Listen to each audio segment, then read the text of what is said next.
Merci Madame la députée. La parole est à Monsieur Fabrice Brun du groupe Les Républicains.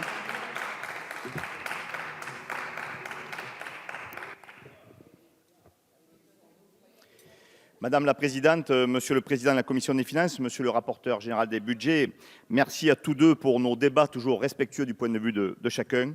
Messieurs les ministres, chers collègues, ce projet de loi de finances pour 2020 est le miroir de tous les démons français.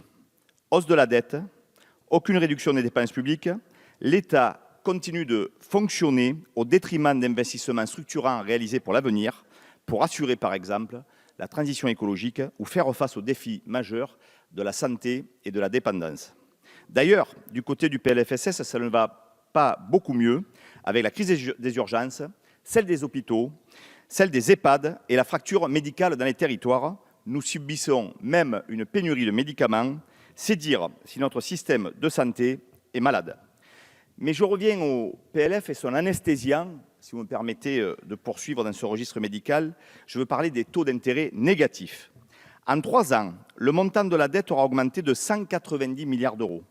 Vous nous présentez donc un budget du moindre effort, où vous ne luttez pas contre le gaspillage de l'argent public, où on paie le train de vie de l'État par l'endettement, et où le déficit budgétaire culminera en 2020 à 93,1 milliards d'euros contre 67,7 milliards en 2017, soit une augmentation de 25 milliards d'euros en moins de 3 ans.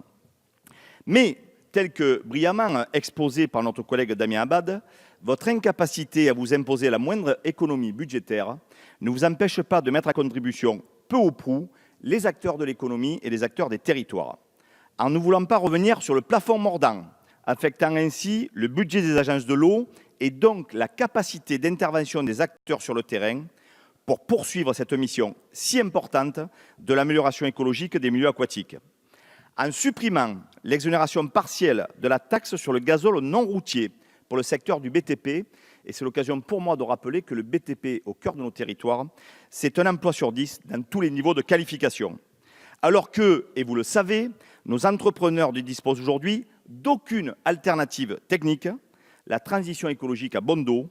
Vous faites une fois de plus du rendement budgétaire sur le dos des acteurs économiques, affaiblissant encore leur compétitivité déjà mise à mal par l'inflation des normes et les distorsions de concurrence. Même logique de rendement fiscal quand vous supprimez le CITE pour les revenus intermédiaires.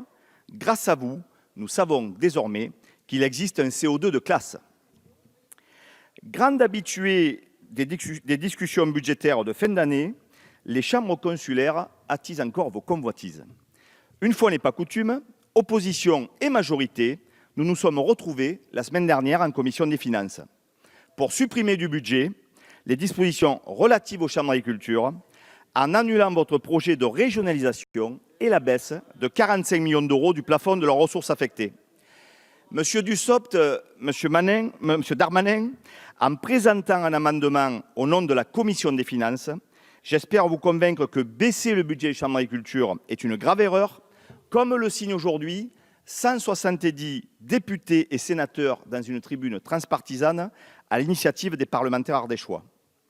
Tout d'abord, c'est une erreur de désarmer techniquement les agriculteurs au moment où ils sont confrontés à de grands enjeux sanitaires, climatiques et économiques. C'est ensuite une erreur fiscale, puisque l'assiette de la TFNB est par définition un outil de solidarité fiscale entre tous les acteurs, agriculteurs ou non, forestiers ou non. Et c'est enfin une erreur politique. Quel intérêt de verser la goutte d'eau qui fera déborder le vase, qui plus est pour une mesure à zéro impact sur les finances publiques? Vous ne pouvez pas l'ignorer, il y a le feu dans nos campagnes. Baisse du revenu des agriculteurs, aléas climatiques récurrents sur fond de dérèglement climatique, dégringolade de la compétitivité de nos exploitations agricoles sur fond de transposition de normes et de distorsion de concurrence. Le vote du CETA et la menace du Mercosur sont malheureusement là pour le rappeler. Mais cette crise, c'est aussi celle du déclassement des agriculteurs, d'un découragement qui, dans l'extrême, prend la forme d'un suicide tous les 2 jours. Alors j'en terminerai par une question solennelle, un véritable cri du cœur. Qui, au sommet de l'État et des médias, va éponger l'émotion du corps social pour revenir à une analyse rationnelle basées sur des réalités scientifiques, afin que nos paysans ne soient plus les boucs émissaires de toutes les peurs et de toutes les idées reçues.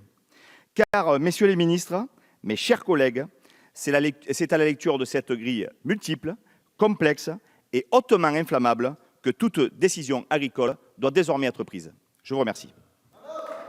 Merci, monsieur le député.